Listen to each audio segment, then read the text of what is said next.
Hey, what's going on? This is Shaun Ofthedead. I just wanted to touch base with you. Last video you probably saw was all about, bugging in, bugging out, how to get to your bug out location and all that, right?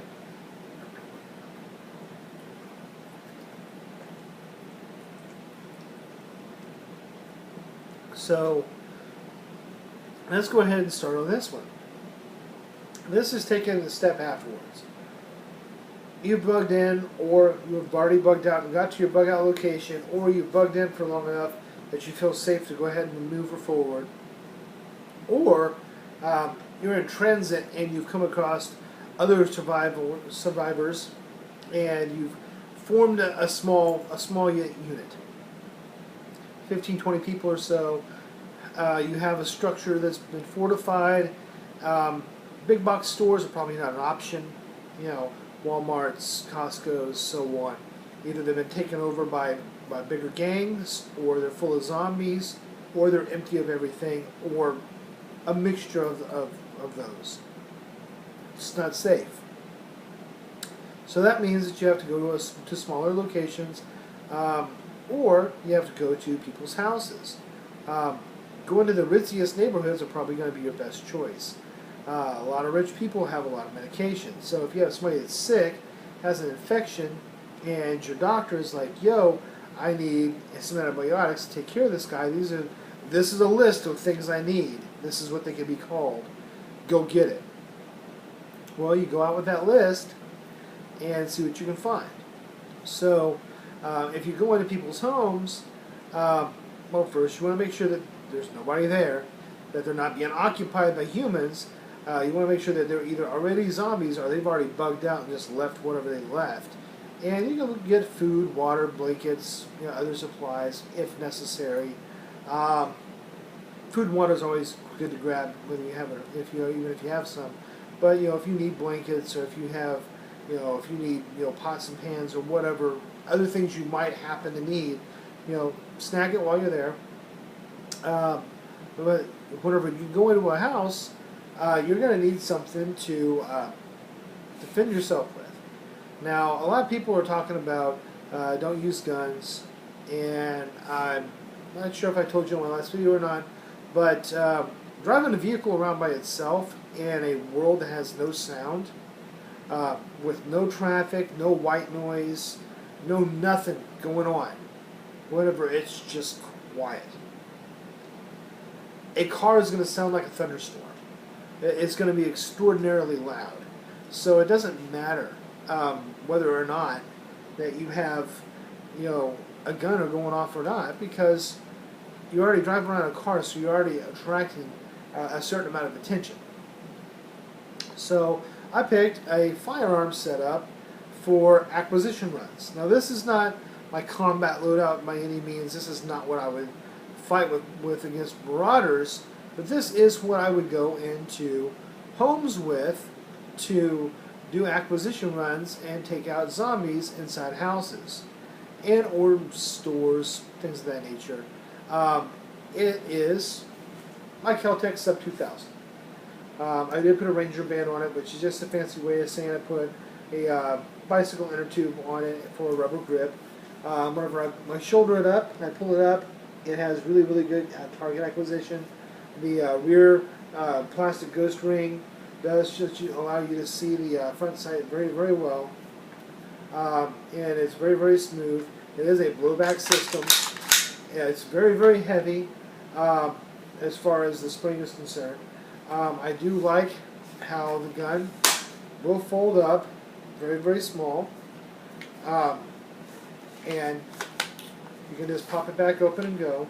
This is the Glock 17 version. They also have a Glock 19 version. Glock 17 mags are 17 rounds, and they fit flush. You can also get your 30 plus mags. These are 31 round mags technically, like this, but most of them come with a +2 butt plate on them. And it makes them 33 rounds. So that gives you a 33 round butt plate. So whenever you're using these, It says, I'm trying to get where you can read it here. You see 31 rounds with the +2 butt plate. Gives you 33 rounds. If you have one in the chamber, whoops, if you have one in the chamber, then you have 34 rounds. Well, most of your carbines, your ARs, your AKs, 30 rounds +1, 31 rounds. You're beating that. That's not bad. So you have a few of these. Go out there, you shoot them up. Well, now, since this is the same as my sidearm, it shoots the same caliber and the same mags. Well, now I can pull from my side, my pouch, and I can start sticking these in. Well, my intent is to, here in the very near future, start putting +2 butt plates on all my Glock mags to make them 19-round mags. Well, your AR-15s, I already mentioned, are 30-round mags. The AR-10s and your different 308s are 20-round mags. So this will become a 19-round mag. So only one round shy of another combat rifle. That's pretty good. So start off with 30+ rounds, go down to 19 rounds. So, and I can maneuver like that. And as my sidearm, I have my Glock 17, which is my competition Glock. This is the one I use for IDPA. I do like this one because it does have the TFO on it. It's the Tritium fiber optic sights by True Glow. Of course, it has the zombie on the butt plate. But at night, the Tritium paint illuminates the fiber optic rods and glows in the dark without having to be charged. And in the daytime, as you can see, the fiber optic rods catch the light, so it gives you a really, really good sight picture. So whenever I'm trying to, do whatever it is I'm going to do, I have a really good sight picture. On here, I also have grip tape on the hand grip and on the slide. So if my hands are covered in sweat or blood or whatever, it's still easy for me to go ahead and cycle the action without any problems because I have grip tape on there that will grab my skin so I can go ahead and utilize the firearm properly. So that's one of the good things. Now, and of course most of my friends has either a Glock 17 or Glock 19. Most of them have Glock 17s. One's got a Glock 19. I have a Glock 19 also. This weapon is actually hot. This is my carry weapon. But I would be carrying my Glock 17 in the field just because I like the sights better on it. I've shot competition with it. I like that little extra ½ inch. It just feels right because I've carried it a lot more, and I've shot it a lot more. But I have to admit, I really do love the Glock 19. And if you're only going to get one Glock, I have to say go with the 19 because you can use it for a concealed firearm with your CHL, or you can also use it as a ranged gun or shooting competition with it. It'll work just fine for that also. It's a good all-around gun. It's the perfect size for multiple duties. It fills a good role. It has a 15-round mag, so you have a 16-round capacity if you put one in the chamber. You can also stick the +2 butt plates on those also, kicking that up to 17 rounds, just like the Glock 17. So, turning around with 18 rounds with one in the chamber with the +2. So, not bad. For if you're doing it concealed, you probably want to keep your initial mag as just your straight 15-round mag, and then you can do your backup mags as your +2s, just as an option, or just get Glock 17-round mags and you don't have to worry about it. And if you did want to put a +2 butt plate on there, then you'd have 19 rounds if you actually care about the round count, which is fine. So just a couple of options there, but I plan on trying to vet this weekend. It depends on if everyone's off work this weekend. We were discussing trying to go out.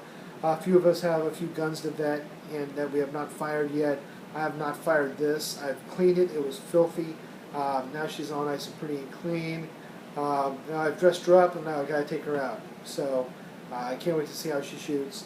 So I'm excited about that, and I'll give you more information, a better review on this particular firearm once I do so.